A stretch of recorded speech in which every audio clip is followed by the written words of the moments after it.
Santiago Niño Becerra está en Barcelona y tengo el placer de saludarle de nuevo. Santiago, muy buenas tardes, arratsaldeon.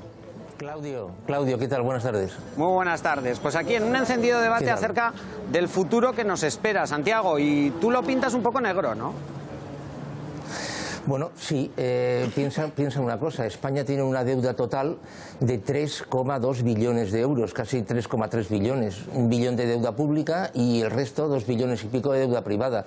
A partir de aquí, España va a pagar este año, solamente de intereses de la deuda, 36.000 millones de euros. Es decir, España va a pagar de intereses de la deuda más de lo que va a crecer. Y he cogido cifras del gobierno, o sea que sí, es un futuro complicado.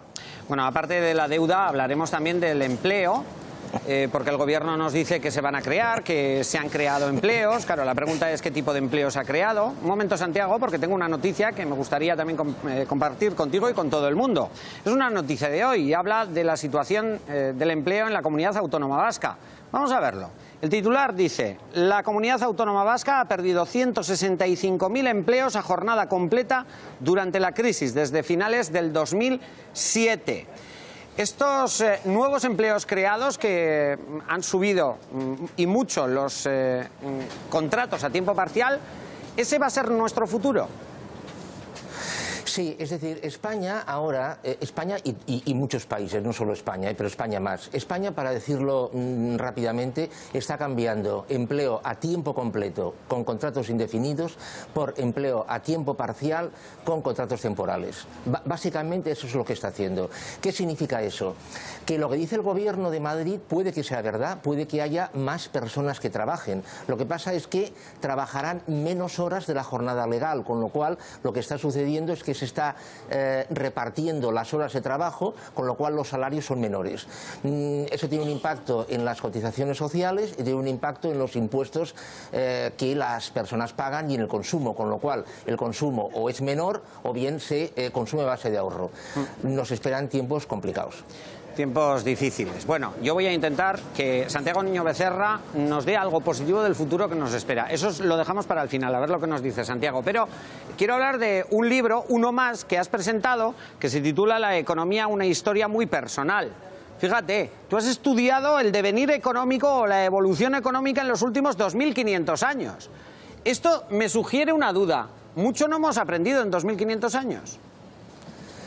Bueno, tú piensas, Claudio, que en términos históricos 2.500 años no es nada, es una brizna de tiempo. Eso por un lado. Y en segundo lugar, los humanos somos unos bichos que tropezamos muchas veces en piedras parecidas, con lo cual de alguna forma vamos repitiendo nuestros problemas y nuestros fallos pues una y otra vez. Es verdad que los fallos hoy son un poco menos graves que hace 80 años en la Gran Depresión. Lo que pasa es que hemos cometido fallos que entonces no cometimos. Somos humanos, somos imperfectos, Claudio. Quiero que hagamos una cosa, Santiago, que a ti te gusta, lo sé, y es, vamos a escuchar a Mariano Rajoy hablando de datos económicos y luego aquí entre todos lo valoramos. ¿Te parece? Vale, muy bien. Venga, vamos allá. Carmele Azcoitia tiene esos datos que da el presidente del gobierno. Empezamos por uno. Empezamos con uno. Mariano Rajoy en el pasado habló de la creación de 3 millones de empleos netos perfectamente alcanzables en los próximos años. Sobre el empleo que se generó en 2014 ha dicho lo siguiente. Hace un año les pronostiqué un 2014 mucho mejor y esa previsión se ha cumplido con creces. Este año, por primera vez desde 2007, se ha creado empleo neto en España. Ese es el cambio más importante y el que marca un antes y un después. Vamos, que se ha creado empleo neto. Santiago. Sí, lo que el señor presidente del gobierno no ha dicho es que el 40% de los contratos que se firmaron en el año 2014 fueron temporales de menos de un mes. El 40% de los contratos temporales de duración menos de un mes. Esto no lo ha dicho. Tampoco ha dicho que el número total de horas trabajadas ha caído. De hecho, la productividad en España está descendiendo. Es decir, es lo que comentábamos antes. Más personas trabajan, pero trabajan menos horas, con lo cual la productividad cae. Bien, atentos están todos escuchándote, Santiago, y ansiosos de hablar contigo y de hablar entre todos. Pues Antonio, ¿qué te parece lo que ha dicho? Vamos a ver, a mí me parece que lo importante es que se esté creando empleo. Yo insisto en ello y me parece que esa es una noticia positiva y que lo demás pues era negativo hasta entonces, hasta que empezamos a ver, y yo soy de los que opino que empezamos a ver una salida a la crisis. En mi opinión, los años que vienen van a ser duros. Tanto más duros cuanto más frivolicemos con lo dura que va a ser la recuperación y la salida de la crisis. Podemos pensar mañana que cambiamos todo, que buscamos rentas para todo el mundo, que todo el mundo va a ser feliz, y las consecuencias yo creo que serán negar la evidencia y vivir otra vez lo que vivimos hace 5 años o hace 6 años, negando la existencia de la crisis y pensando que vivíamos en el país de Alicia y en el país de las maravillas. Quedan años muy duros y solo creo que podremos salir adelante si somos conscientes de esa dureza y seguir haciendo esfuerzos como se han venido haciendo esfuerzos por parte de todos los ciudadanos. ¿Estáis de acuerdo? Yo no, porque al final cae siempre la responsabilidad en el consumidor medio, en el ciudadano medio de este tipo de cosas. A mí me gustaría preguntarle al invitado si es posible esta caída de la recaudación que se ha producido en estos últimos años, cómo se puede reconducir de una manera sostenible en el tiempo. Es decir, mientras existan paraísos fiscales, mientras existan pactos intragubernamentales para las grandes fortunas, mientras las empresas de cierto nivel, sobre todo de cierto tamaño, coticen una parte muy importante fuera de aquí sus beneficios, ¿cómo se puede llegar a aumentar la recaudación? ¿Cómo pueden las arcas públicas llegar a mantener un sistema de estado de bienestar que evidentemente a nadie se nos escapa, que es muy caro de mantener, que cada vez la gente es más mayor, cada vez hace falta más dinero que pone menos gente? Es decir, ¿cómo se arregla un poco esta situación a nivel fiscal de recaudación del Estado? Santiago, como ves, son breves las preguntas. Perdón. Sí, a ver, la recaudación, ni la recaudación de impuestos, es decir, la recaudación fiscal, ni la recaudación de la seguridad social va a mejorar. Hoy, precisamente, el periódico 5 Días publica un artículo muy interesante en el que habla de la recaudación de la seguridad social.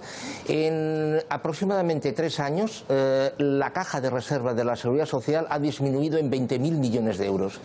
Es decir, a este ritmo queda caja de reserva para 4 años. Como tope, como máximo. A partir de 4 años los subsidios de desempleo y las pensiones por fuerza tendrán que empezar a ser recortadas. Santiago. Por la parte de los... Sí, dime. perdona, no, adelante, termina, por favor. Por el lado de los impuestos, es lo que comentábamos antes. Si los salarios bajan, aunque más personas trabajen, la capacidad de consumo también baja, con lo cual la recaudación vía impositiva también baja. En consecuencia, la única vía para equilibrar el presupuesto es recortar gasto social, gasto público, etcétera, etcétera. Hablando de recortar, ¿a qué te refieres cuando dices que en un futuro se va a controlar la natalidad? Bueno, a ver, Claudio, las cosas es muy simple esto. En este momento que estamos hablando nosotros ahora, se está probando en el Atlántico un portacontenedores que carga 16.000 contenedores. Es un bicho de unos 300 metros de largo que lleva tripulación cero, no lleva a nadie. Se llaman los drone ships, es decir, los barcos drone, ¿no? Esto se está probando ahora, en este instante. La necesidad de factor trabajo es decreciente, con lo cual vamos a una situación en que los trabajos que sean automatizables lo serán para aumentar la productividad, quedará cada vez será menos necesaria un factor trabajo y más un factor trabajo de más calidad, con lo cual en un horizonte, evidentemente esto no será mañana, pero en la línea en la que vamos, en un horizonte de 50-60 años, la natalidad tendrá que empezar a ser controlada. Ya. O sea, haciendo una operación muy sencilla, aquí sobramos gente. Para lo que va a haber, sobramos gente. ¿No? Pues sí. ¿Santiago? Sí, vale. sí. Claro, hace 50 años, 60 años o más, se hubiera montado una guerra. Recordemos que la Gran Depresión se arregló con la Segunda Guerra Mundial, el arreglo definitivo. Pero claro, la diferencia es que en la Segunda Guerra Mundial, para matar a alguien, tenías que acercarte mucho. Hoy en día le puedes matar a 3.000 kilómetros de distancia de una forma quirúrgica. Entonces, eso no es interesante. Vaya. Santiago, vamos a seguir escuchando a Mariano. Claudio. Sí, vamos a seguir escuchando a Mariano Rajoy, porque aparte de dar datos, bueno, pues ha anunciado medidas económicas. ¿Es así, Carmele? Así es, pero Rajoy declaraba que de la crisis hay que extraer una lección y daba estos consejos a los ciudadanos de cara al presente y al futuro. Es de justicia reconocer que los españoles hemos pagado un precio muy alto para recordar algunos principios elementales que nunca deberían volver a olvidarse. Principios como que no se puede gastar lo que no se tiene, que no se puede vivir de prestado. O sea, que hemos vivido a lo loco. No, pero a ver, Claudio, yo supongo que en estas palabras el señor Rajoy también se incluía, porque cuando el Partido Popular estaba en la oposición y él era jefe de la oposición, él en ningún momento que yo recuerde dijo en el Parlamento del Reino de España: estamos viviendo por encima de nuestras posibilidades. Es decir, se entró en una dinámica en la que se creció a base de deuda, a base de conceder créditos a todo el mundo para hacer cualquier cosa, y así tenemos, como tenemos ahora, una deuda de las familias que alcanza la friolera de 700.000 millones de euros. Ya. Solamente las familias, ¿eh? Ya. Entonces, claro, en ese nosotros también se incluirá el señor Rajoy. A ver, que hable la gente que está aquí ansiosa. Yo le quería hacer una pregunta. Hablábamos de la descompensación que hay entre ingresos y gastos, y siempre se ha dicho que, bueno, y es una obviedad, que en este país, la economía de este país básicamente la sostenemos las personas autónomas y los asalariados, y que sin embargo las rentas del capital y las grandes fortunas no están aportando tanto como podrían aportar en otros sitios. Quiero unir eso con alguna propuesta que le he leído a usted respecto a la renta básica. ¿Es posible modificar el sistema impositivo, el sistema fiscal, para que las rentas del capital se incorporen a la economía del país, es decir, a los ingresos, y de alguna manera podamos sostener tanto el estado del bienestar con estos mínimos que decíamos antes, como incluso esa renta básica que le he leído alguna vez? Sí, a ver, la renta básica se va a tener que poner en marcha, se va a tener que implementar por dos razones. Yo quiero recordar que hay un partido político que se llama Ciudadanos, que ya habla de un complemento a lo salarial a los trabajadores pobres. Ya nos estamos acercando. Y Podemos, en un primer momento, habló de renta básica y ahora ha hablado de renta mínima. Es decir, la renta básica se va a tener que poner en marcha, como decía, por dos razones. Primera razón, por una cuestión de orden público, porque el peor enemigo es el que no tiene nada que perder. En consecuencia, con un paro estructural del 18% para después de la crisis, tal y como ha argumentado el BBVA Research en su último informe de diciembre, se necesita una renta básica. Y en segundo lugar, a través de una especie de canje de vasos comunicantes, aumentando la recaudación, la presión fiscal en las rentas altísimas, ya sería pagable una renta básica, ya sería posible implementar una renta básica. Una renta básica, cuidado, no para tener un Ferrari, ¿eh? Una renta básica que el doctor Daniel Raventós, que es el que más sabe en España de renta básica, habla de unos 7.500 euros para las personas mayores, 7.500 euros anuales, 7.500 euros anuales para las personas mayores de 18 años y de 1.100 euros para las personas menores. Esto ya podría implementarse hoy. Yo pienso que esto, la renta básica, en un horizonte de corto plazo se pondrá en funcionamiento. Piurren. Sí, buenas tardes, Santiago. Una preguntita. Yo quiero saber si, bueno, ya has dicho que el paro estructural que se prevé para después de la crisis va a estar en torno al 18%, lo cual es verdaderamente dramático y desesperanzador. Y la pregunta es, ¿y las personas que tengan trabajo hoy?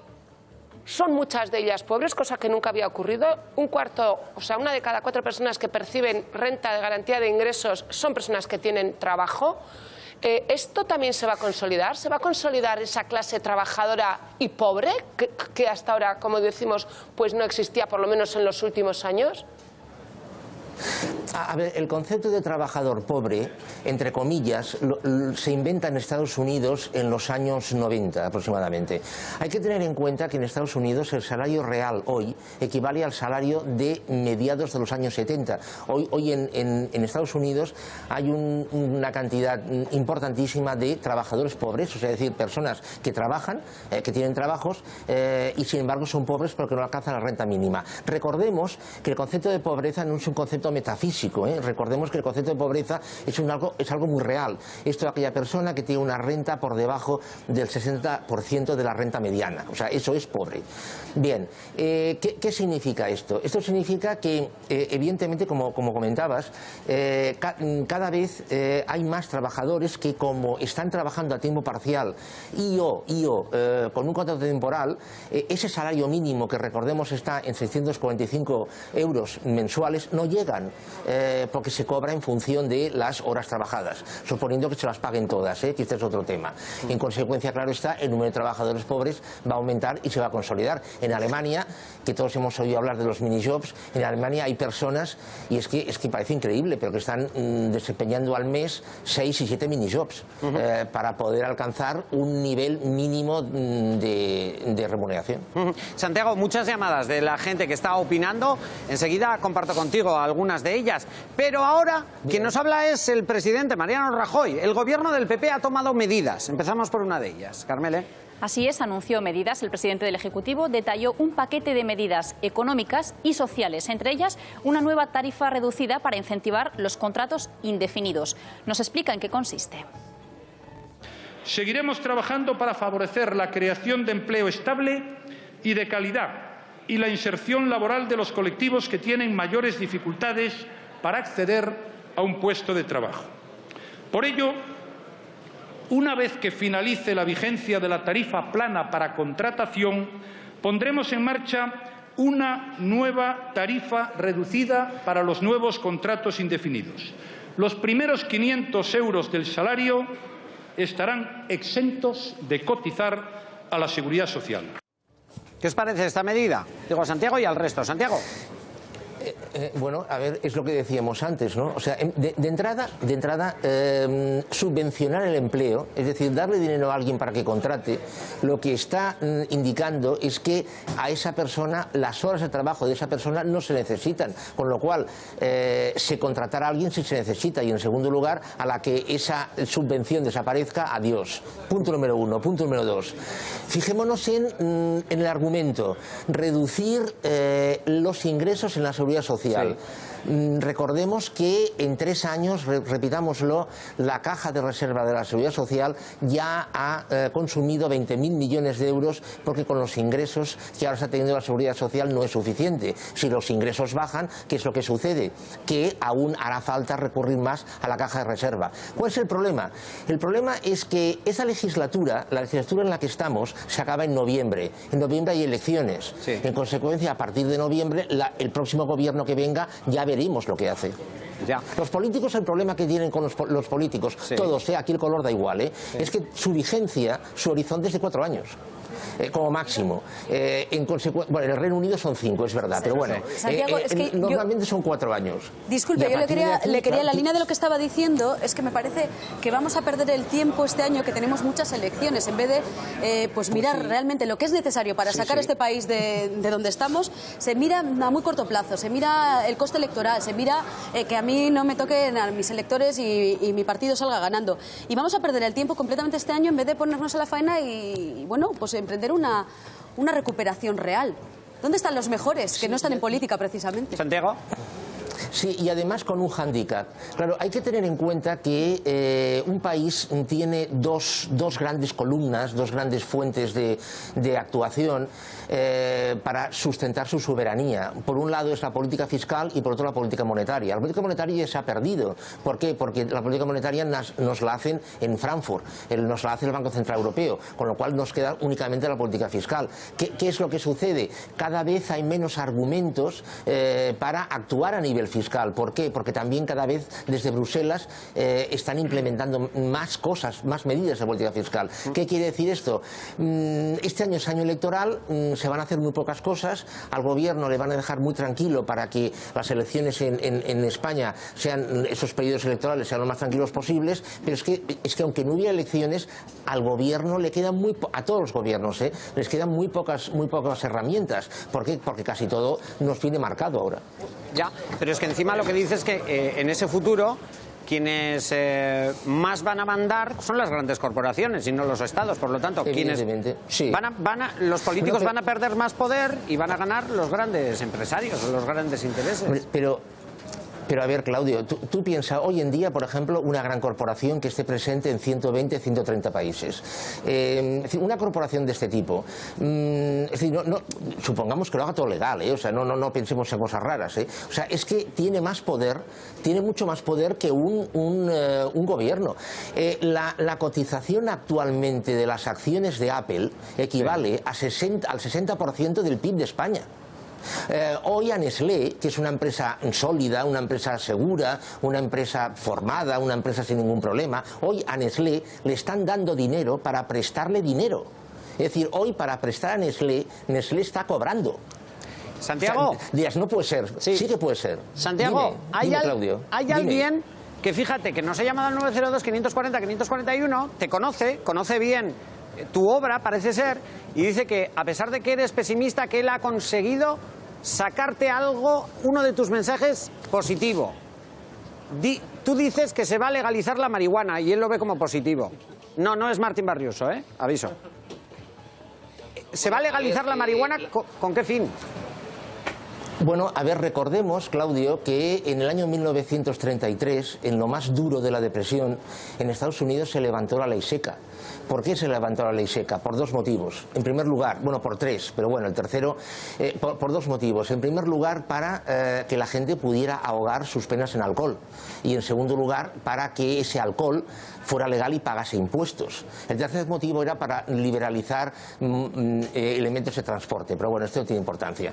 Claro, la marihuana, recordemos que es un calmante, al menos eso dicen, ¿no? ¿Qué quiere decir esto? Quiere decir que toda la economía sumergida que mueve la marihuana, si se legaliza, la gente podrá consumir y estar tranquila, y en segundo lugar se producirá una recaudación fiscal que ayudará a aumentar los ingresos fiscales. Yo pienso que sí, yo pienso que la legalización de la marihuana está a la vuelta de la esquina. Recordemos que en 21 estados de Estados Unidos la marihuana ya es legal.